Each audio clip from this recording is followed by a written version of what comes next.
Police Rachakonda ने गांजे की गैर कानूनी मुंतकली में मुलविस 6 मुलजमीन को गिरफ्तार करके उनके कब्जे से भारी मिकदार में गांजे को जब्त कर लिया है। कमिश्नर पुलिस रच्चाकुंडा महेश भागवत ने मीडिया से बात करते हुए बताया कि 6 अफराद पर मुश्तमिल एक टोली को गिरफ्तार करके 590 किलोग्राम गांजे को जब्त कर लिया गया, जो 104 थैलों में पैक करके 2 गाड़ियों के जरिए उड़ीसा से महाराष्ट्र को मुंतकिल किया जा रहा था।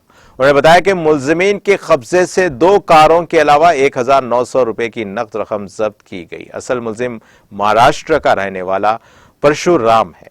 उससे पहले उसे विशाखापट्टनम में गांजा ले जाने के दौरान गिरफ्तार किया गया था, जो वनस्थलीपुरम में दर्ज एक केस में वो मफरूर है। कमिश्नर पुलिस ने बताया कि पुलिस ने तेलंगाना के सूर्यापेट से ताल्लुक रखने वाले दरमियानी शख्स साई कुमार को भी गिरफ्तार किया है।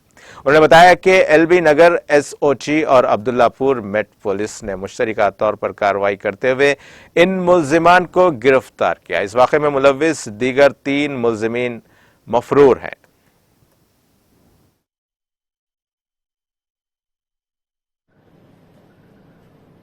आंध्र प्रदेश और उड़ीसा के बॉर्डर से महाराष्ट्र को गांजा का ट्रैफिकिंग करने वाले एक गिरोह का पर्दाफाश हमारे राचकोंडा पुलिस कमिश्नरेट के स्पेशल ऑपरेशन टीम और अब्दुल्लापुर मेट पुलिस स्टेशन के हमारे कर्मचारियों ने किया है।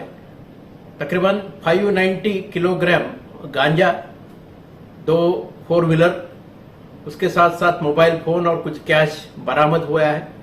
उसकी कीमत 1 करोड़ 30 लाख तक है। इस गिरोह का जो मुख्य सूत्रधार है उसका नाम है करण परशुराम परकारे।